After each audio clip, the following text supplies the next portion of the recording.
Tech on Demand podcast brought to you by Grower Talks. Audio Files, Episode 40. The Rise of Vertical Farming, from the February 2023 issue of Inside Grower magazine. Written by Daniel PILSWORTH, narrated by Bill CALKINS. The Rise of Vertical Farming. The sky is the limit. In 1999, Columbia professor Dickson Despommier used the term vertical farming to describe a system of agriculture in which crops are grown indoors on vertically stacked platforms. His students imagined skyscrapers with lush greens bursting from the sides of city buildings and providing hyperlocal produce to dense urban centers. In the 2 decades since then, vertical farming has grown up in unexpected yet promising ways.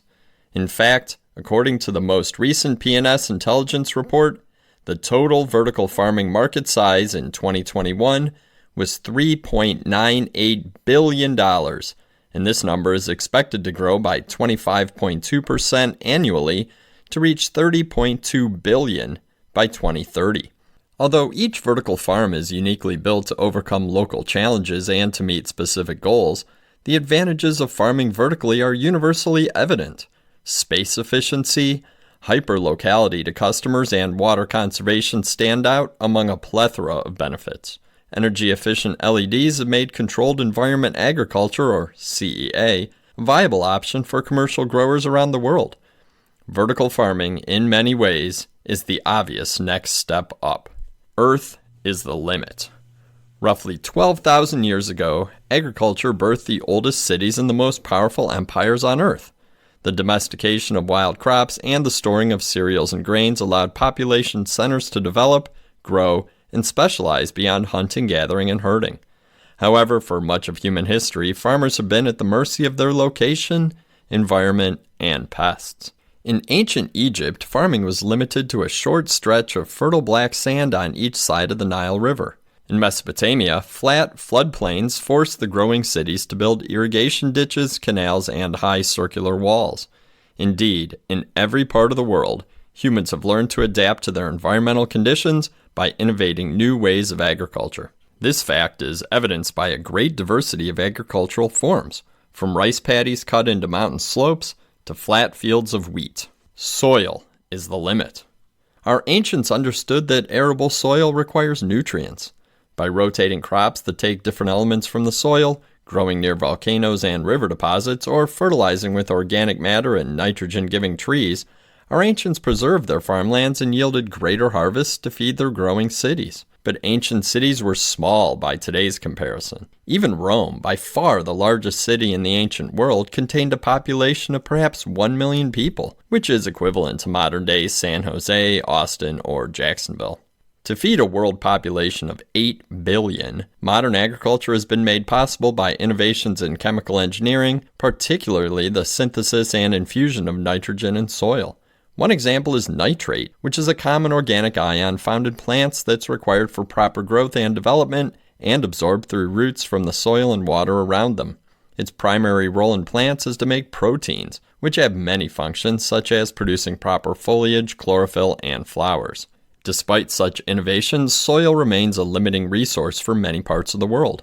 Arable land scarcity is the result of a range of human and climatic factors, including degradation, climate change, soil constraints, urban encroachment, and unequal land distribution. According to the Global Land Assessment of Degradation, nearly 2 billion hectares worldwide have been degraded since the 1950s, representing 22% of cropland, pastures, forests, and woodlands. Climate change promises further loss of arable land.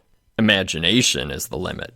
Vertical farming offers solutions in places where good soil is limited, where sunlight is rare, or where the winter is harsh. In addition to innovations such as nitrogen-enriched soil, agriculturists have formulated entirely new mediums and systems that allow plants to grow without soil altogether. Hydroponics is the method of growing food in mineral-rich water, which eliminates exposure to soil-borne diseases and pests. In the same vein, aquaponics combines the knowledge of aquaculture, or fish farming, with hydroponics to utilize the symbiotic relationship between fish and plants. Such methods of growing food and water are thousands of years old, but new facilities are being built within cities to provide the advantages of water-based agriculture. Aeroponics is a relatively new method that was devised by NASA in the 1990s to grow food in space. Aeroponics uses neither soil nor water as a medium. Instead, nutrient-rich solutions are misted or sprayed onto the roots of plants, which remain suspended in the air or affixed to columns or trellises. This method was developed to conserve hyperlimited water, weight, and, ironically, space in space stations. Still, these resource-conserving methods of agriculture are proving more useful for the growing cities on our home planet. Space is the limit. Vertical farming is a viable solution to the rising global population and the diminishing of arable land. By growing upwards and utilizing the full dimensions of available space within city limits, vertical farms are providing fresh produce in places where commercial agriculture was, at one point, impossible. The overwhelming majority of vertical farms are indoor facilities with LED lighting that utilize either 2-tier or 3-tier racking systems. Conversions from single to multi-tier operations exist, but remain atypical. More often, new facilities are built to optimize vertical farming and utilize the full benefits of prime location, limited space, and resource efficiency. A popular trend among growers is to use vertical racks during propagation before transplanting the crops into a more traditional greenhouse format. This method is prudent because it enables full environmental control during the most delicate and formative stages of plant growth, while utilizing already existing greenhouse structures during the later stages. Unique innovations in vertical farming have far exceeded the original dreams of agriculture students. From vertical vending machines to Local Bounty's stack and flow hybrid model, which combines vertical and hydroponic farming, growers are pushing the limits of what's possible with access to new technologies and an ever larger web of information and resources. Bowery farming is not only realizing the early dreams of urbanized vertical farming, but also revolutionizing what it means to deliver fresh food to the table. By controlling every step of the growing process and tailoring technologies to specific crops, their operations are reimagining farming from the ground up.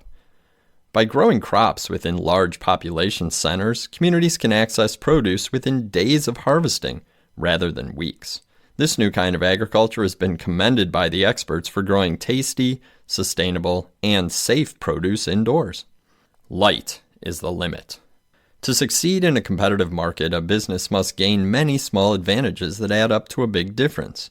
This is especially true in commercial agriculture, where competition is fierce and the margin for error is leaf-thin.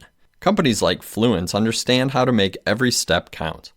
Whether reducing cost and waste or maximizing yield and quality, success is balanced on a razor's edge. Lighting accounts for 25% to 30% of the total cost of vertical farming, which is why companies like Fluence's lighting designers and horticultural specialists work with the grower to realize the potential advantages of their grow. It's critical that cultivators employ the correct strategy and deploy the best equipment from the outset to ensure optimal plant quality and yield. The efficiency of Fluence's Razor modular lighting system for vertical farms ensures a competitive edge in both cost savings and high-intensity performance. This is the area within vertical farming where it's critical to choose the right partner. The horizon of agriculture is vertical farming.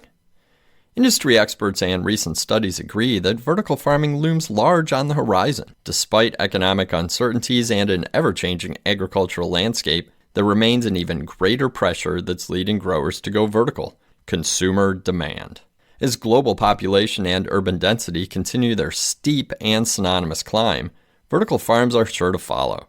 Current predictions that the vertical farming market will triple to $30 billion could very well be underestimated if consumer demand for hyper-local produce increases with accessibility and affordability. There's no such thing as a foolproof plan, but when we prepare for everything, we're fully proofed. Your success is our success.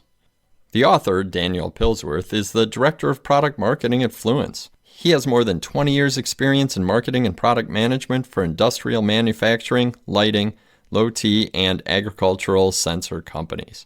The end. We hope you enjoyed this episode of Audio Files from the Tech On Demand podcast, brought to you by Grower Talks.